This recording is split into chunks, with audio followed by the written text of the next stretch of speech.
नमस्ते साथियों। आज के पाठ का शीर्षक है रंग जाति एक ऋतु। प्रस्तुत पाठ रंग जाति एक ऋतु कवि भारत भूषण अग्रवाल जी के द्वारा लिखित है।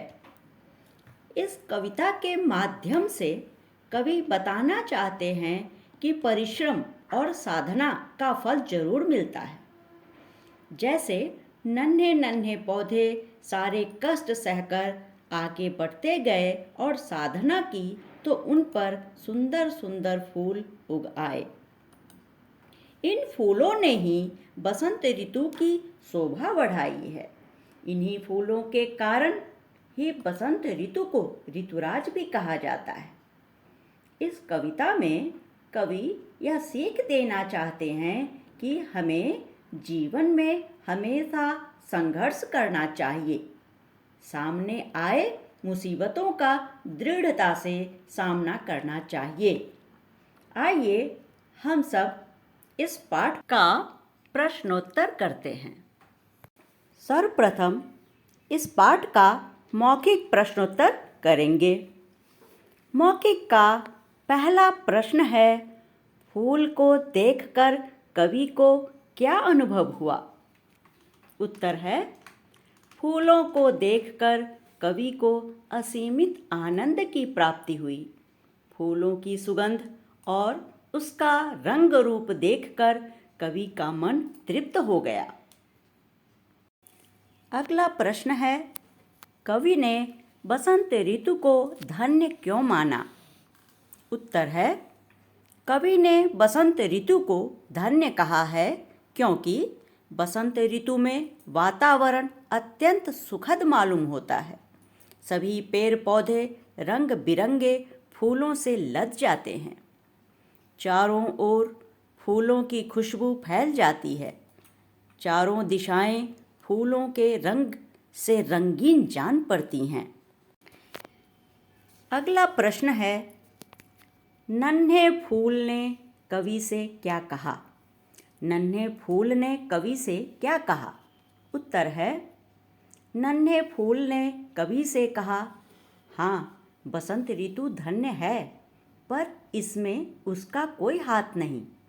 इस ऋतु को धन्य मेरे जैसे अनगिनत साथियों ने मिलकर बनाया है। हमने सर्दी, गर्मी और ताप को एक पांव पर झेला है। यदि आप हमारे जीवन के संघर्ष को भी देखते तो हमें भी धन्य कहते। अगला प्रश्न है, लौ तथा अंधेरा किसके प्रतीक हैं? उत्तर है, लौ का अर्थ है कठिन परिश्रम करने की इच्छा और लगन। कुछ बड़ा और अच्छा करने के लिए हर जोखिम उठाने का साहस। लौ का अर्थ है कठिन परिश्रम के बाद दिखने वाली सफलता की किरण। दूसरे शब्दों में कह सकते हैं कि लौ का अर्थ है जीने की तीव्र इच्छा। निराशा का अर्थ है जीवन में आने वाली विपरीत परिस्थितियां, जिससे घबराकर हम लक्ष्य से पीछे हट जाते हैं। अब अगला प्रश्न लिखित प्रश्न है। लिखित का पहला प्रश्न है, खिंच गई गंध की लकीर सी द्वारा कवि क्या कहना चाहते हैं? खिंच गई गंध की लकीर सी द्वारा कवि क्या कहना चाहते हैं? उत्तर है, खिंच गई गंध की लकीर सी इस पंक्ति के द्वारा कवि यह कहना चाहते हैं कि फूलों की महक से उसका मन तृप्त हो गया। उसके मन और प्राण दोनों ही सुवासित हो गए, मानो फूलों के सुगंध की धार आँख नाक से होते हुए अंतरात्मा को भिगा गई हो। अगला प्रश्न है, फूलों के रंगों से कवि को रंगों की बरसात का अनुभव क्यों होने लगा? फूलों के रंगों से कवि को रंगों की बरसात का अनुभव क्यों होने लगा? उत्तर है, फूलों के रंगों से कवि को रंगों की बरसात का अनुभव होने लगा। चारों तरफ रंग बिरंगे फूलों की छटा बिखरी है, मानो इस मौसम में धरती ने रंग बिरंगे फूलों की चादर ओढ़ ली हो। कवि को लगता है कि जिस प्रकार असंख्य बारिश की बूंदें मिलकर बरसती हैं, ठीक उसी प्रकार भिन्न भिन्न रंगों के फूल मिलकर मानो रंगों की बरसात कर रहे हों। अगला प्रश्न है, फूल ने अपनी किन किन कठिनाइयों का वर्णन किया? उत्तर देखिए, फूल ने अपनी अनेक कठिनाइयों का वर्णन किया है। कविता में उसने बताया है कि उसे धरती की अंधेरी गहराई में लंबे समय तक रहना पड़ा है। वह निरंतर एक पांव पर खड़ा रहा है।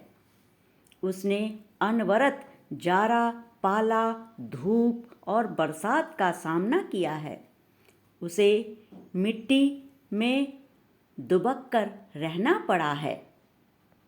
अगला प्रश्न है, सूरज को तपा है पूरी आयु एक पांव पर का भावार्थ क्या है? उत्तर, इस पंक्ति के माध्यम से फूल ने अपने जीवन संघर्ष के बारे में बताया है। फूल ने बताया है कि किस प्रकार उसने अपनी पूरी आयु एक पांव पर खड़े रहकर सूरज की गर्मी को बर्दाश्त किया है। यहाँ फूल कहना चाहता है कि लोग सिर्फ परिणाम देखते हैं, सफलता के लिए किया गया अथक परिश्रम, उत्साह और लगन को नहीं देखते। बड़ी उपलब्धि के लिए अनेक विपरीत परिस्थितियों से गुजरना ही पड़ता है। अगला प्रश्न देखिए, तुमसे भी रंग जाती एक ऋतु, फूल ने कवि से ऐसा क्यों कहा? उत्तर, यहाँ फूल अपनी इच्छा व्यक्त कर रहा है। फूल कवि से कहता है कि आप सिर्फ वसंत ऋतु को ही धन्य समझते हैं। वसंत ऋतु को सुंदर बनाने के लिए जो निस्वार्थ भाव से अथक परिश्रम करते हैं, उनकी भी प्रशंसा होनी चाहिए। पर्दे के पीछे रहकर इस संसार को सुंदर और सुखद बनाने के लिए जो अनवरत क्रियाशील हैं, यदि हम उनके योगदान को भी देख सकें तो यह धरती और भी सुंदर और रंगीन बन सकती है। अगला प्रश्न है, इस कविता के द्वारा कवि क्या संदेश देना चाहते हैं? उत्तर, इस कविता के द्वारा कवि यह संदेश देना चाहते हैं कि जीवन में एक श्रेष्ठ उद्देश्य निर्धारित करना चाहिए और मार्ग में आने वाली बाधाओं से लड़ते हुए उसे पाने के लिए पूरे मन से प्रयास करना चाहिए। यहाँ इस पाठ के प्रश्नोत्तर समाप्त होते हैं। धन्यवाद बच्चों।